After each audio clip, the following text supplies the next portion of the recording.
pendidikan sebagai gerakan.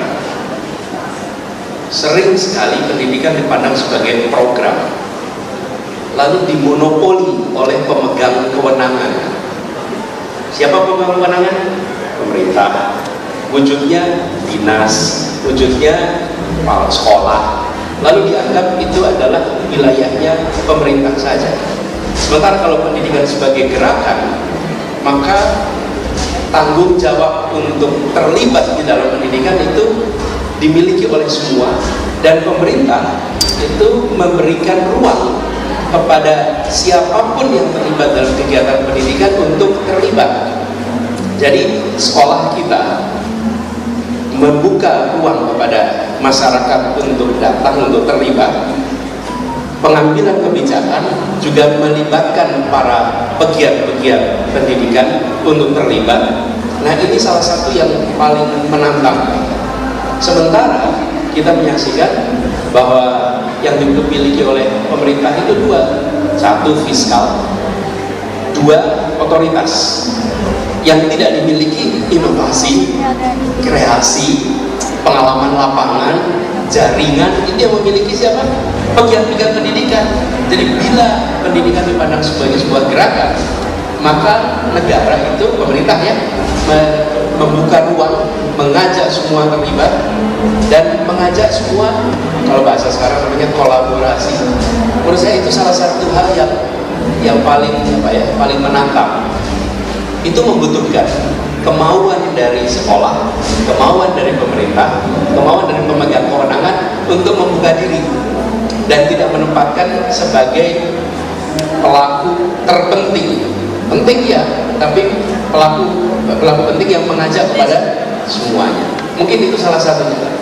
Dan itu juga salah satu tujuan jaringan semua guru, menguatkan kolaborasi antar pemangku kepentingan. Teman-teman yang belum ke booth-nya SMSG di bawah, itu ada gambaran tentang piramida yang kita gambarkan. Betapa sebelumnya mungkin peran masyarakat itu mensukseskan program pemerintah, itu harus dibalik sebetulnya bagaimana pemerintah kemudian mengagregasi praktek yang baik, menguatkan gerakan-gerakan yang ada di masyarakat. Bahkan saya ingat, saya waktu itu ketika memulai kegiatan yang bisa mengajar, kami eksplisit mengatakan pendidikan bukan sebagai program, pendidikan sebagai gerakan. Lalu ingat gerakan pemberantasan buta huruf?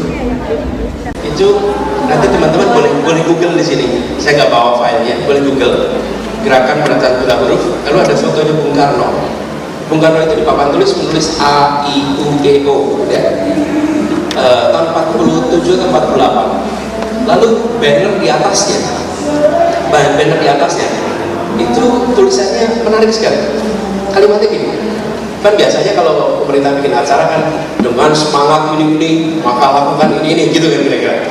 Programnya ini enggak, kalimatnya gini: bantu kami berantas buta huruf. Kata pertamanya apa? Bantu. Jadi negara ini bilang bantu kami, bantu kami. Hari ini negara saya bilang Anda diam saja, kami aja mengerjakan semuanya. Anda bayar pajak, Anda nyoblos kalau pemilu, tapi nggak usah terlibat. Yang ini harus diubah.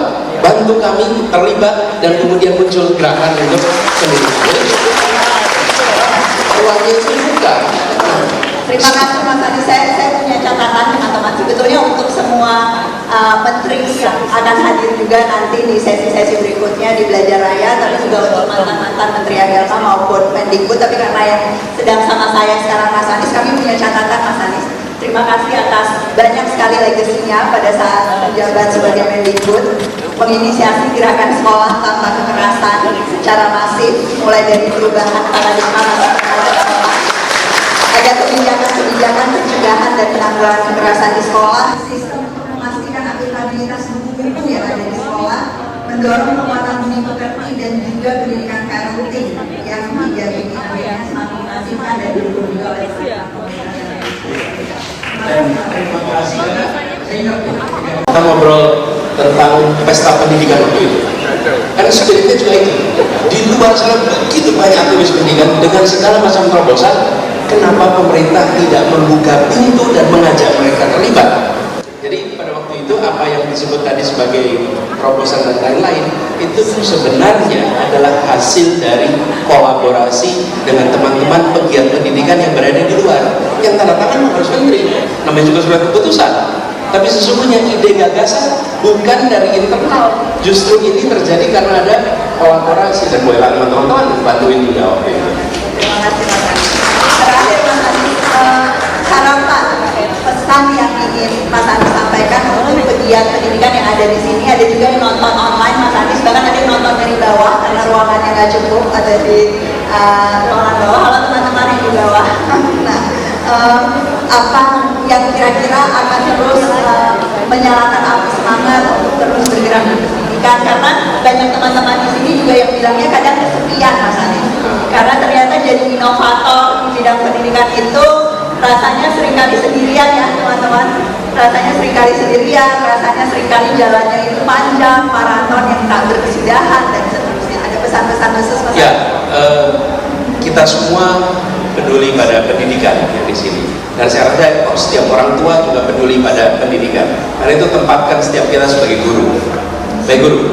Guru itu artinya pembelajar, orang yang mau belajar, yang kemudian belajarnya dipakai juga pada yang lain. Nah, kami berharap guru-guru termasuk para pegiat itu menjadi pribadi yang menginspirasi, selalu mencari kebaruan, selalu menghadirkan sesuatu yang memancing pertanyaan, yang memancing rasa ingin tahu.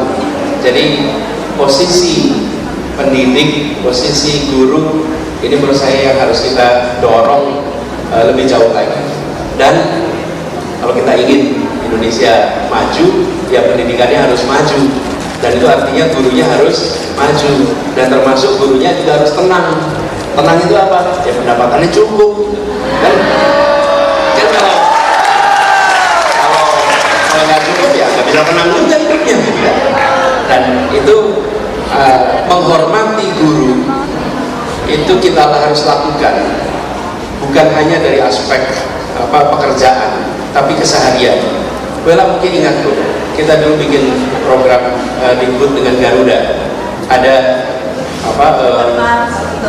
tempat check-in khusus untuk guru, sehingga guru tidak perlu antri. Bahkan kemudian di bengkel-bengkel guru datang tidak perlu antri.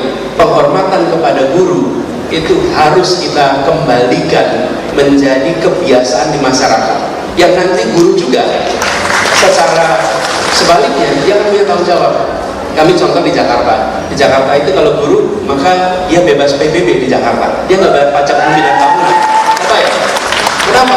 Karena kehadiran dia di situ sudah ikut memberikan kontribusi. Kontribusi dia bukan dalam bentuk bayar pajak, kontribusinya dalam bentuk mendidik, menginspirasi, mencerahkan. Nah, guru inilah menurut saya yang sekarang harus kita kedepankan di Indonesia, bahwa guru adalah hulu dari kemajuan kita.